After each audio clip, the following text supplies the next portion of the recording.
In 1988, motorcycle gang violence comes to a small Ohio town. A shocking murder with no warning. When police realize a biker gang might be involved, they ask FBI organized crime experts for help. The gang appears impenetrable, but investigators are determined to get inside and find the killers.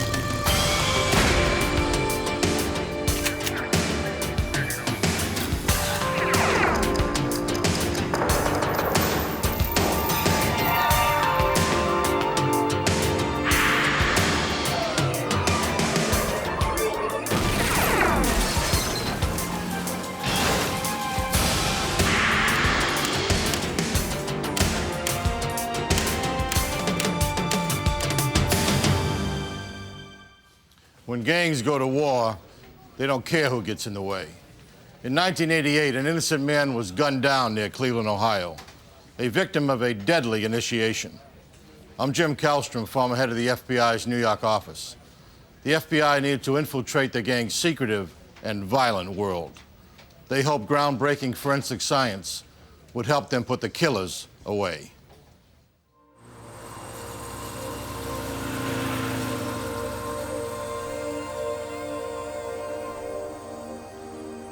To most riders, motorcycles represent freedom, adventure, and fun. But some bikers come together to form dangerous gangs. As the ranks of these gangs grew in the 1980s, the violent crime attributed to them increased. Like the mafia, their often criminal enterprise drew the attention of FBI organized crime squads, according to Cleveland FBI Special Agent Stuart Schoaf. The motorcycle gang problem throughout the United States was fairly large at that time. We had a large chapter of motorcycle gang members here in Cleveland. The principal biker gang in Cleveland made their money off drug dealing, theft of interstate shipments, and extortion. Like mob families, they protected their interests and their secrets with violence. Whenever multiple gangs developed in an area, tensions between them inevitably grew.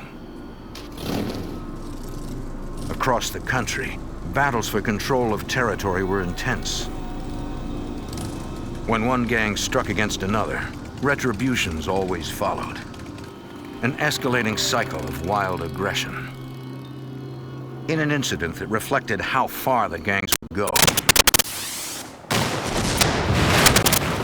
one biker gang blew up the clubhouse of a rival gang with a rocket launcher. These gangs would do anything to continue their criminal enterprise. Organized crime squads needed to stop them. Trying to develop information on the major gang in Cleveland, agents tried surveillance, but it wasn't easy. This group knew that they were being watched by us and local law enforcement. When they had a meeting at their clubhouse, they would post a guard out in front of the chapter clubhouse and watch for any suspicious cars in the neighborhood. The gang protected the people on their street from outside crime, so grateful neighbors would not talk to investigators either. The Cleveland gang might have guarded those in their own neighborhood, but not everyone enjoyed such safety. Around 10 o'clock on the evening of February 27th, 1988, outside Cleveland in Perkins Township, 28-year-old store clerk David Hartlob and a co-worker had closed the music store where they worked. Hartlob was headed to a nearby bank to deposit the store's cash receipts. He didn't know he had company inside his van.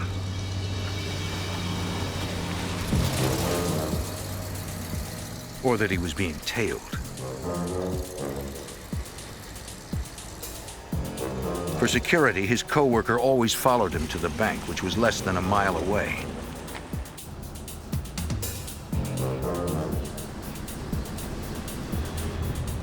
Neither man noticed the dark sedan on Hartlob's tail. By the time they got to the bank, his coworker had fallen 20 seconds behind. It took less than that to strike.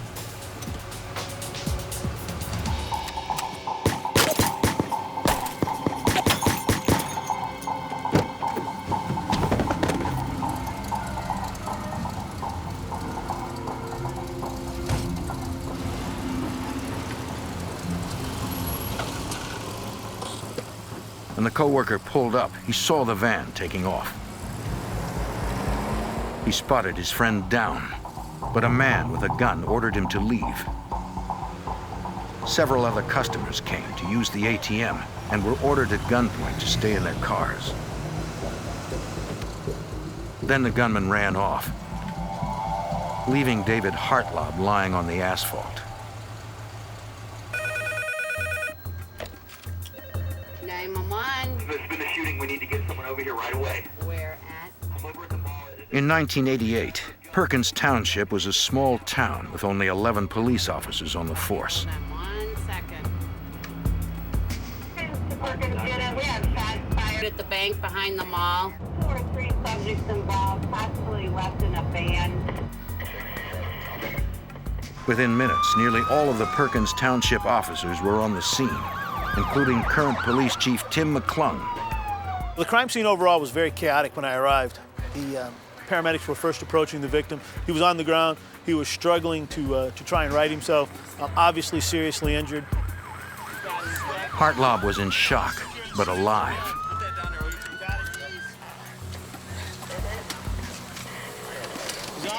The number of entrance and exit wounds and the enormous blood loss struck the paramedics.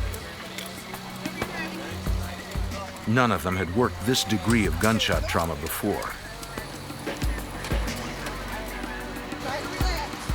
The best they could do in the field was keep him breathing and stem the blood flow. David Hartlob made it to the hospital, but died 20 minutes later. Police interviewed Hartlob's co-worker and the other shocked witnesses. Originally, the information coming from the witnesses was very confusing. Obviously, you had different officers talking to different witnesses. The different witnesses saw different things from their perspective. The stories were conflicting, and it was problematic at first. Investigators concluded there were 3 suspects. One in the van, one driving the dark sedan, and one who threatened the witnesses. The co-worker described him as an Asian or Hispanic male. A witness saw the victim fall out of the van onto the roadway, and the van drove off. Now, based upon that information, we took a dog out into the field, attempted to do an area search. Other officers inventoried and collected the physical evidence at the bank. A set of keys determined to be for Hartlob's music store would be checked for fingerprints. And they would send ejected shell casings to the ballistics lab. McClung's tracking dog followed a scent from the bank toward a hotel. It led about a quarter of a mile around the hotel and back into another parking area where I discovered the van. As we approached the van, I had my weapon drawn. The dog barked its signal for clear, but McClung and the backup officer had to be sure.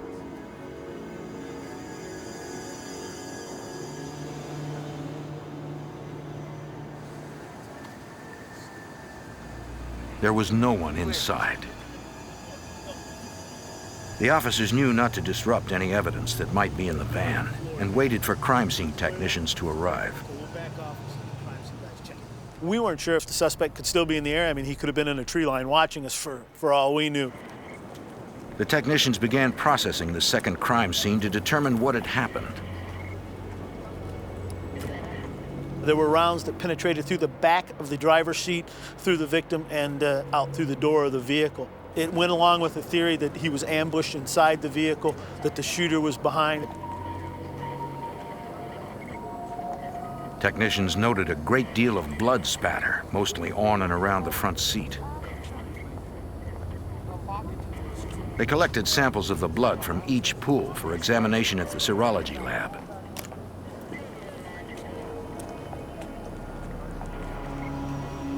Between the seats, they found a Mac 11 semi-automatic handgun. The type of weapon we recovered led us to believe that this was not a couple of guys got together and decided to go rob somebody making a night deposit. I mean, this is not a weapon that you typically encounter on a small Midwestern town.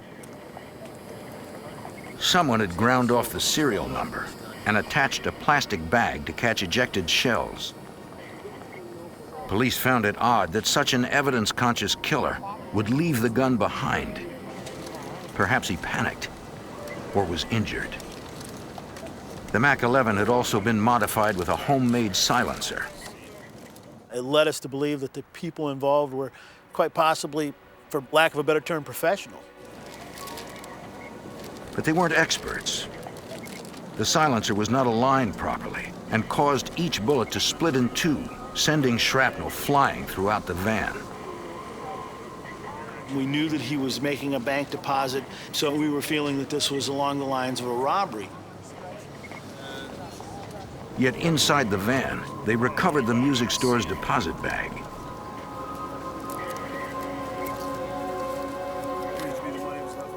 Yeah, it's got some receipts in there. Once the money bag was found inside the vehicle with over $4,000 inside, that theory quickly was cast to the side.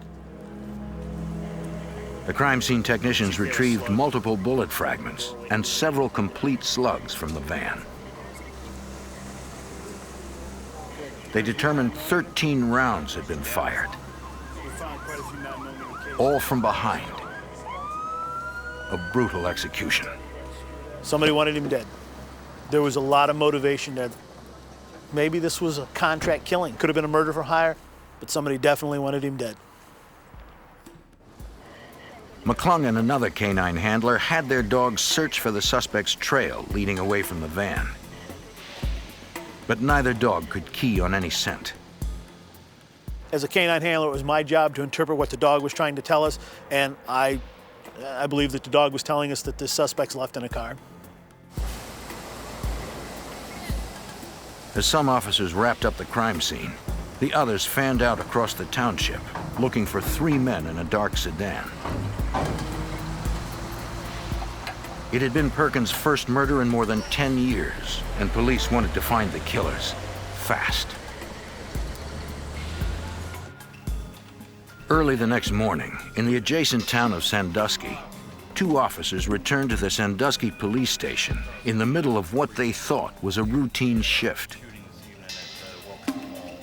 When their supervisor briefed them on the murder in Perkins, the mundane suddenly became remarkable.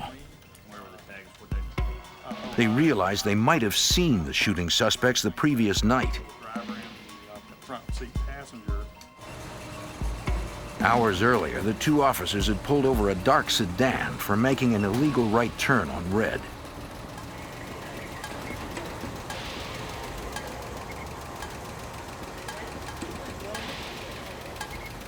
They had identified the driver as Mark Verdi.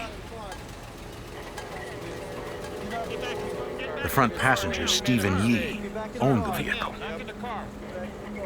Both men lived in Cleveland's suburbs. The officers noticed Yee wore a belt buckle with the Cleveland biker gang's insignia and a hunting knife, though that was not illegal.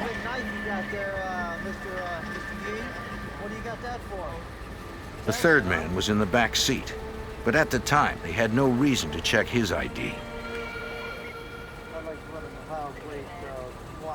The officers called in Yee and Verdi's information. Everything was in order.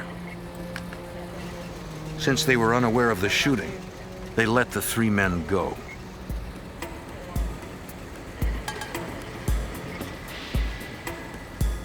The traffic stop had been at 9:56 p.m., about 5 minutes after the murder, and 3 miles away from the crime scene.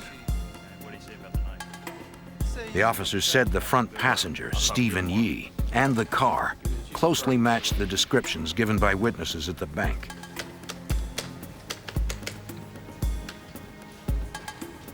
Sandusky police immediately alerted their colleagues in Perkins, frustrated that the killers might have gotten away because of a technology glitch. Chief, this is Lieutenant Fiducia. At the time, the Perkins Police Department and the Sandusky Police Department, which have a bordering jurisdiction, were operating on two separate police frequencies. The officer had no idea that we had just had a shooting. The belt buckle was an important clue. Police knew anyone wearing the gang's insignia was almost certainly a member. A non-member caught wearing the insignia risked violent punishment or death.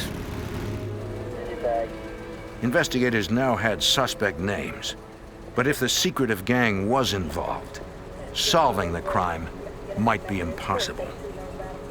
Investigating biker gangs is a unique investigation. They are very closed-mouthed. They actually, one of the gangs has a saying that 3 people can keep a secret if 2 of them are dead.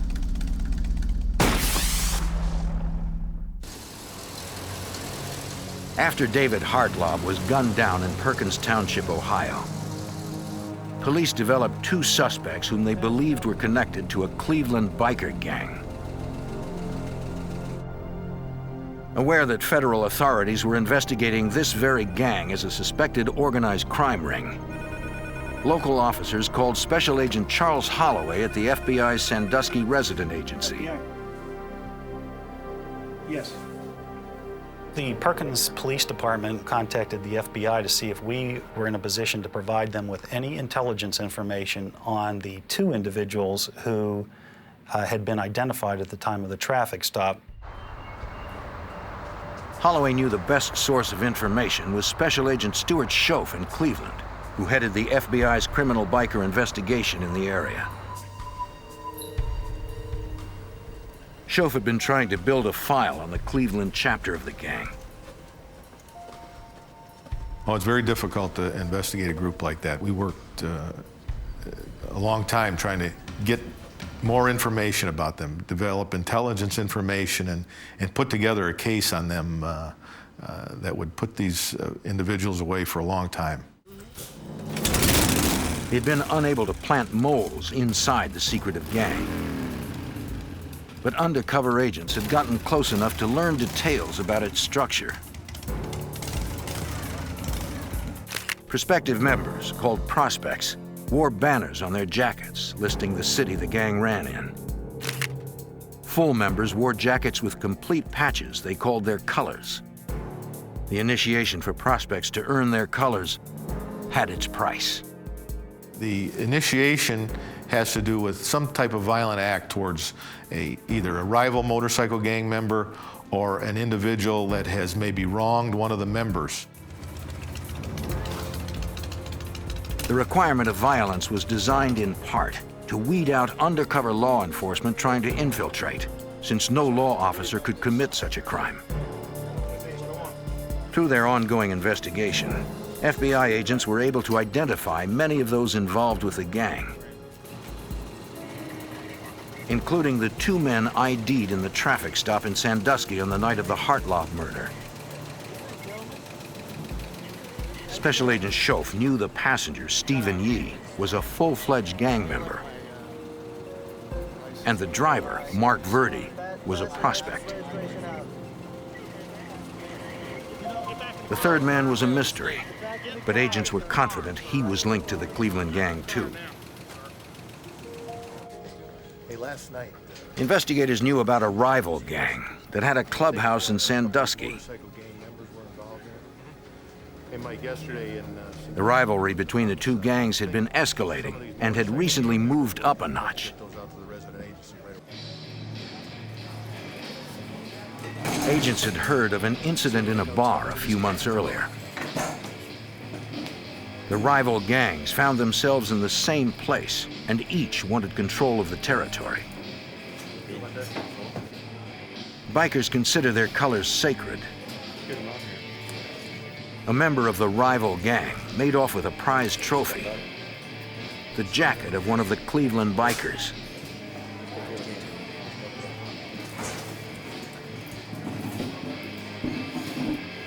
It was a profound insult. They're right there, they were. Where are they now? Huh? Accusations flew, Hey, man. Y'all seen these colors? and no one would back down. What colors? Colors that was on that chair about 2 minutes ago. I don't see no colors, man. We had colors right here on the chair. Where's your buddy? What buddy? The skinny one. Man, there's two of us in here. The guy, Two, only two three. of us Hey, here. man, come on. We ain't gonna put up with this, man. You got a gun! Hey, man. In the brawl, one of the Cleveland bikers was shot. Agents had developed a confidential informant associated with the gang. He told them that after the fight, he was at a party where the Cleveland gang talked about the incident. They were looking to retaliate. Shoot at us, and we do nothing. And the prospective members saw a perfect opportunity for their initiation as part of the revenge.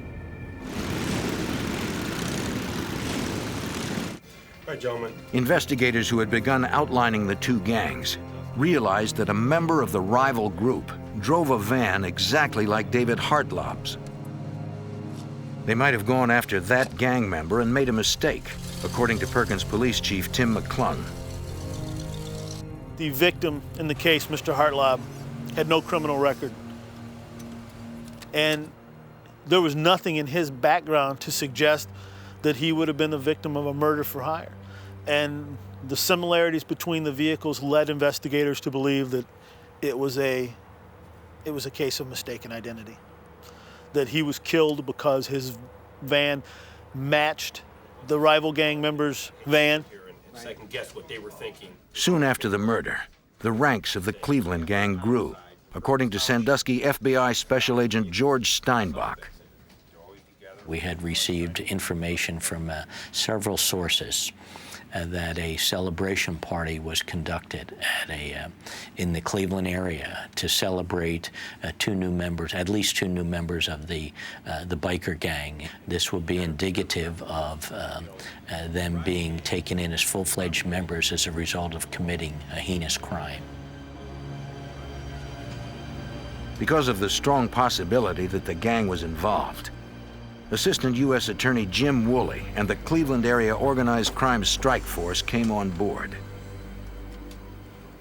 There were things that needed to be done from the lawyering end, including going to judges and seeking search warrants.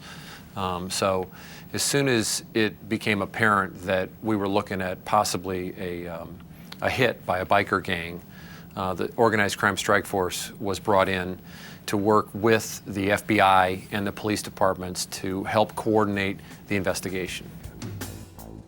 The strike force had a theory as to motive and the names of two of the three suspects, Stephen Yee and Mark Verdi. They needed to identify the third and find the evidence to put the killers away. In Ohio, the FBI believed a Cleveland biker gang was behind a brutal, mistaken identity assassination. They identified two suspects as Stephen Yee and Mark Verdi. The FBI kept them under loose surveillance while they continued the investigation. Special Agent Charles Holloway was trying to identify the third suspect and looked to gang expert Stuart Schoaf for help. Special Agent Schoaf provided us with background information on Yee and Verdi, and he came up with three names of either members or prospects of this motorcycle gang who he felt were most likely to have been the third person in the vehicle.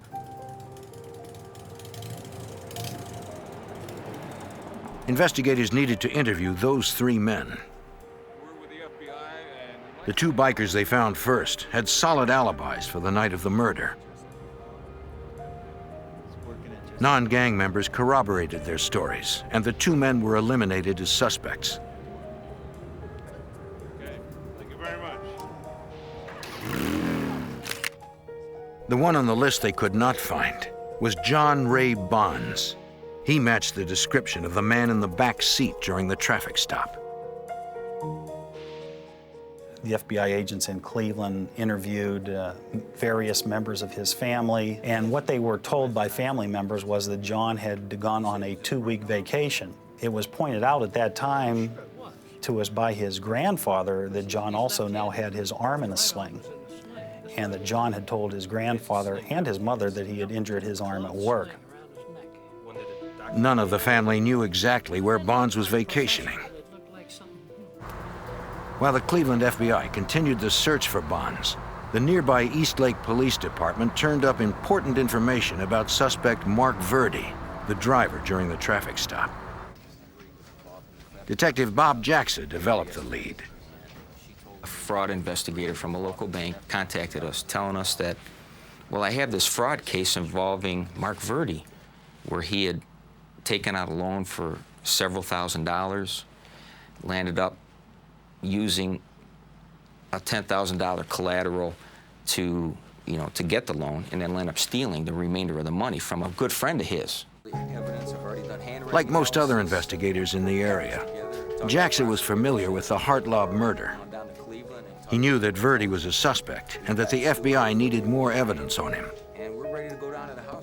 So we're thinking, whoa, we really might have something here. We have a fraud case, a theft case that we can investigate, that we could put together, and just maybe we'll luck out and maybe we'll be able to help out these other agencies with this murder case. They would not risk any procedural errors, according to Assistant U.S. Attorney Jim Woolley. When you don't have the defendants or the criminals caught on videotape and people don't confess right away and you're trying to get evidence, you have to get evidence legally. You've got to use search warrants, you've got to use subpoenas, you've got to get evidence in a way that's legal so you can later use it in court. The Superior Court judge signed a warrant that allowed Eastlake Police to search Verdi's home for evidence in the fraud case. FBI agents accompanied them. Legally, they could only observe.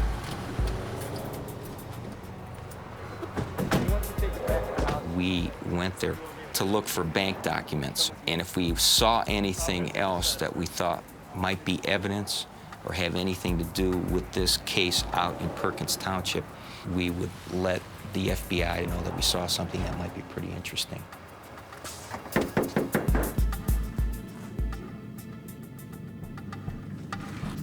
Verdi?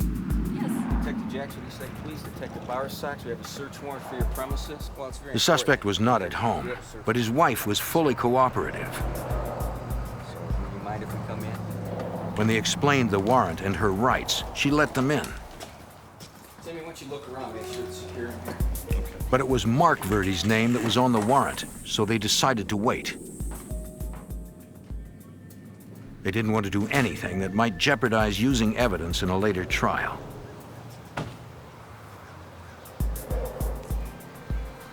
After half an hour, Mark Verdi came home. Yeah, I'm Mark. You're Mark? How you doing, Mark? Mark Verdi? Records.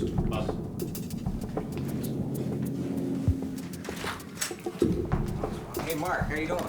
Okay. Mark, come on. You let him in. Mark, we got a search warrant for your residence. We got some federal agents here. We got detectives from Eastlake. Well, He seemed unfazed by the police presence. Take a look at it. Remember that theft case? Do you remember? Take a look at it. Remember several years ago you took out that loan from the bank for about $7,000? You had a buddy of yours. He gave you 10 grand as collateral. You landed up cashing it, forging the other guy's name. You remember that? He learned of the fraud case against him and that with the warrant, they could search his entire house. Ted, Chris, why don't you guys start upstairs? Timmy, why don't you grab Kenny, go down to the basement, start looking around. I'm gonna just shadow around. Okay. Hey.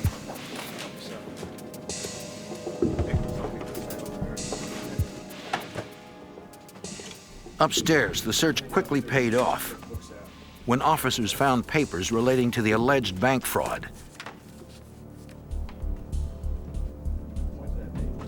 But more importantly, they also discovered several items that might help the FBI with the Hartlaub murder. Ski mask.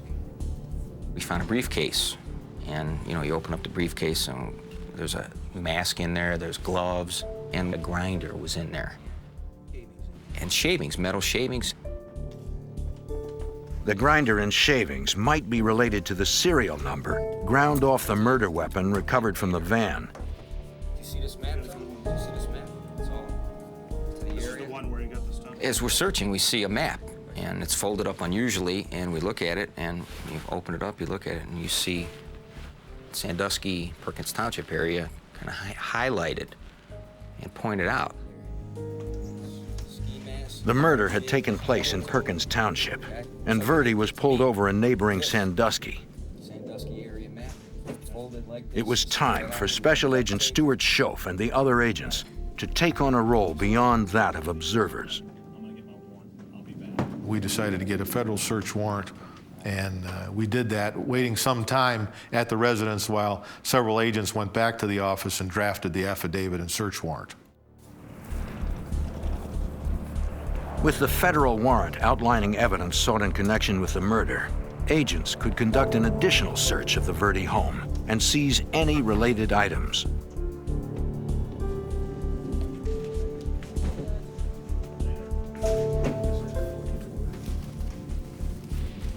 It did not take long to find more incriminating evidence, including a Mac 11 semi-automatic handgun, the same model as the murder weapon. Its serial number was ground off in the same manner as the killer's gun.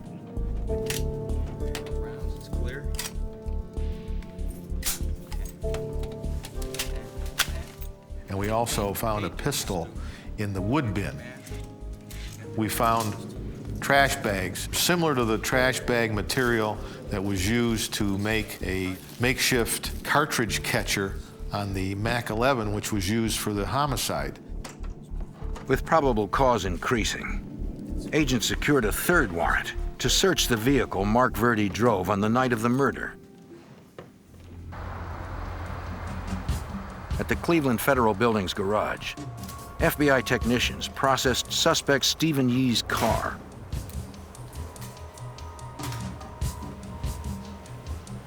Though 2 weeks had passed since the murder, the car did contain evidence for Special Agent Holloway.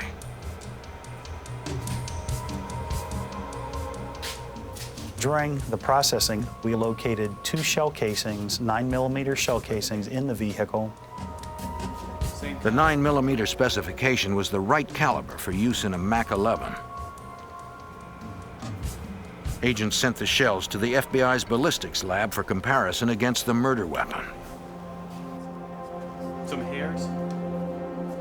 The technicians also recovered hair samples from the back seat of the car.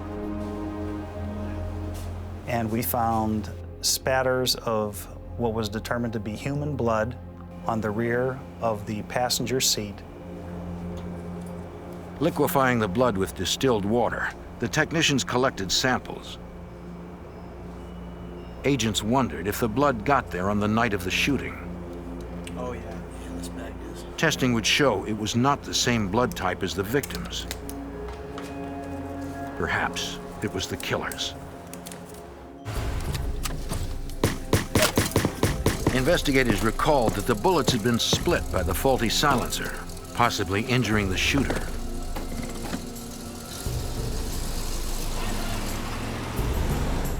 Neither Stephen Yee nor Mark Verdi seemed to have a fresh gunshot wound. But the family of the third suspect, John Bonds, reported he had had his arm in a sling the day after the murder, allegedly due to a work injury.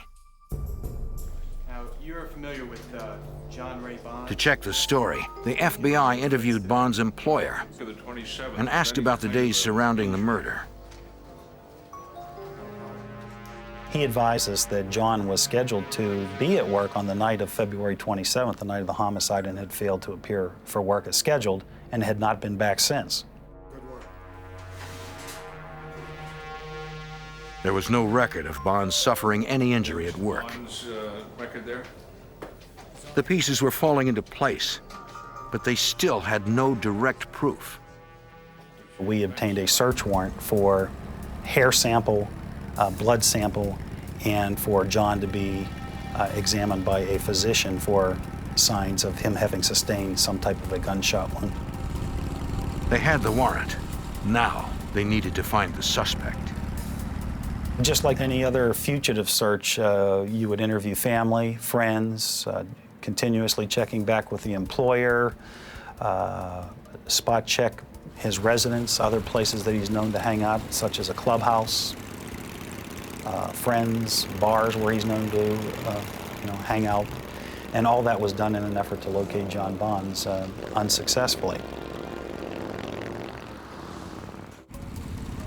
In 1988, Ohio authorities sought John Ray Bonds, who had left the area after a murder in Perkins Township.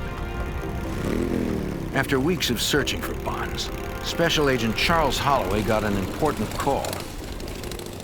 On March 14th, 1988, John's attorney contacted the Cleveland office of the FBI and said that John knew that the FBI was attempting to locate him and that he would present himself at the FBI office in Cleveland on March the 16th of 1988, which he did. Agents served Bonds with a warrant requiring him to give a blood sample. The doctor concluded a fresh tattoo on his arm covered a recent injury. Bonds did not know the FBI was developing innovative DNA profiling technology that might conclusively match a suspect's blood to samples from a crime scene. Agents hoped that if they did find a match, the courts would accept the new science as evidence. We had a very good circumstantial case against him based on all of the interviews that we had done. But we did not have fingerprints from John Bonds. There you go. Nothing to it. With only circumstantial evidence, prosecutors did not want arrests yet, so Bonds was released. Then, on March 22nd, an Ohio Department of Transportation cleanup crew working the highway outside Sandusky discovered the vehicle title for David Hartlob's van. Nearby, they found a handgun, a wool hat and a glove, and a box of 9mm ammunition, the caliber used in Mac 11s. Aware of the Hartlob murder, they called authorities. The placement of the items further implicated the Cleveland gang for prosecutor Jim Woolley. It happens to be a state highway that would connect Sandusky, Ohio to Cleveland, Ohio. It would be a route that someone would travel if they were driving from Sandusky on their way back to Cleveland. The suspects might have thrown the items out the window as they drove away from the crime. FBI technicians collected the evidence for analysis. Examiners at the FBI's Hairs and Fibers lab compared the evidence from the highway to evidence they already had. Fibers consistent with that glove had been located on the murder weapon. Fibers consistent with that glove had been located on a shirt which was removed from Mark Verity's house during the March 9th search warrant. And fibers were found on the glove consistent with the carpet in David Hartlob's van. Additionally, a hair found on the glove matched a hair recovered from the back seat of the car the suspects were in on the night of the murder. At the Firearms and Tool Marks Unit, FBI examiners worked on the murder weapon, trying to find a trail to its owner. The murderers had gone to great lengths to try to make this gun not traceable, they thought, and they ground down the serial number such that you couldn't see it. But through a chemical restoration process, the FBI was able to raise up the serial number and identify the serial number, even though you couldn't see it with the naked eye, and then you could trace that gun. Checking the records of the Bureau of Alcohol, Tobacco, and Firearms, investigators found the murder weapon's registered owner. He confirmed that he used to own that Mac 11 and the one found at Verdi's house. But several months earlier, both guns had been stolen from his car, which he had parked outside a friend's house. That friend's name was Stephen Yee. Here we have Steve Yee is stopped in a traffic stop minutes after the homicide in Sandusky, Ohio, and we can show that the murder weapon was stolen from a vehicle parked in front of his residence several months before the homicide. The circumstantial evidence against Yee, Verdi, and Bonds was building. But agents wanted something more definite before they made arrests. In April 1987, they learned of a breakthrough regarding the blood evidence in the case. FBI serology experts had determined that the blood in David Hartlub's van had actually come from two individuals, presumably the victim and an assailant.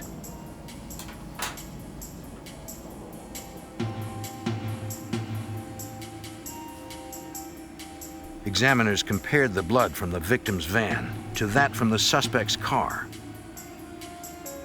The lab came back and told us that the blood which had been recovered in Steve Yee's vehicle matched the blood that had been recovered in Hartlub's vehicle. The match was at the blood type level only. Still, it meant that the man in the back seat at the traffic stop was likely the killer in the van. They hoped the revolutionary DNA technology being developed would reveal a more exact molecular match. I had read an article in one of the FBI publications that the FBI is putting together its DNA unit, and they were in the process of doing research. So inasmuch as we had blood in our case, which we felt could possibly be compared with a suspect, I contacted the section chief that was in charge of putting that unit together and spoke to him about the possibility of doing a DNA analysis in this case. At the FBI lab in 1988, examiners like senior scientist Dr. Bruce Bedoli were still testing the groundbreaking forensic science of DNA profiling. DNA is the blueprint for what you are, what I am, for what all living things are. So if we could tap into that blueprint, we could tap into information that help us identify individuals.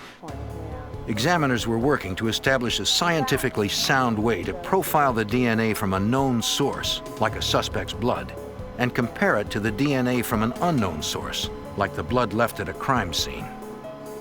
And we generate a profile of, looks something like a barcode, that then we compare that barcode to another barcode. And the barcodes are in the same kind of pattern. They may have come from the same source. By early 1989, after years of testing quality control, the examiners believed they were ready to use the science in the federal courts. The Hartlub case would be the first one. Examiners profiled the DNA sequence from the blood in the van and from the blood of John Bonds. Comparing the markers of the two sequences, they made a match. Exactly the evidence Assistant U.S. Attorney Jim Woolley needed. The DNA was a critical piece of the puzzle because it provided virtually conclusive evidence that John Ray Bonds, a member of the biker gang, the third man in the back seat of the car with Steve Yee and Mark Verdi, stopped 5 minutes from the homicide, had bled inside the van. 1989. More than a year after the murder, it was time to bring in the killers. In the hours before dawn, SWAT teams prepared for a simultaneous takedown of the three suspects. They knew it was safest to catch them while they were still asleep.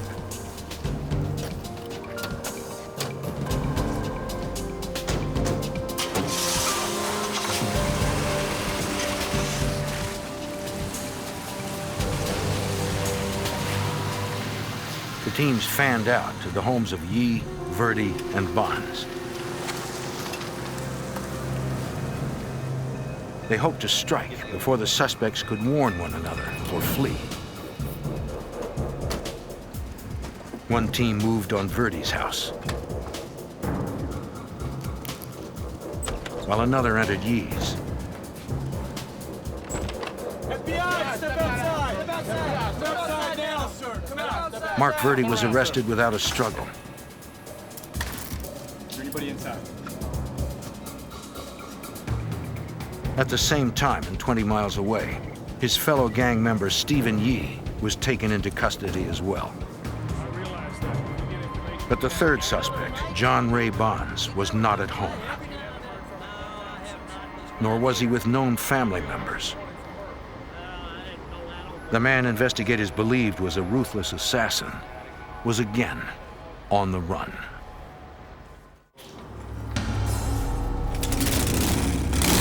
In the summer of 1989, authorities on the trail of fugitive John Ray Bonds had him profiled on a nationally televised crime show.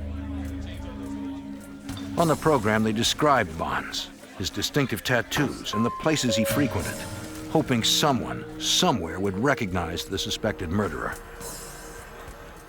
On the afternoon of November 8, 1989, a patron at a bar in Paducah, Kentucky, spotted Bonds. He remembered the tattoos on the fugitive's hands from the TV show and took a chance.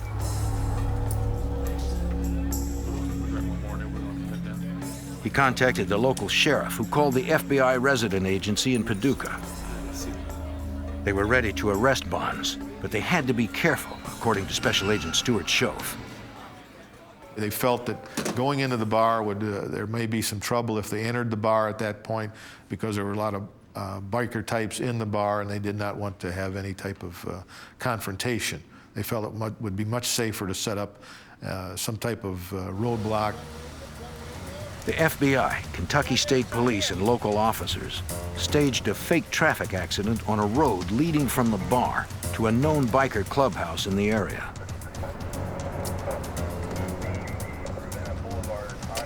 When Bonds and another gang member left the bar, agents followed.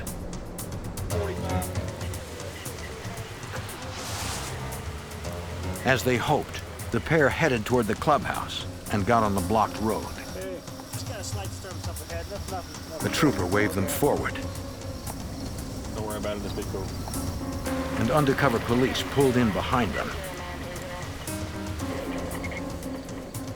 Though he didn't know it, Bonds was surrounded. Get out of the car! Get out of the car! Get out of the car right now! Out of the car! Hands off the car!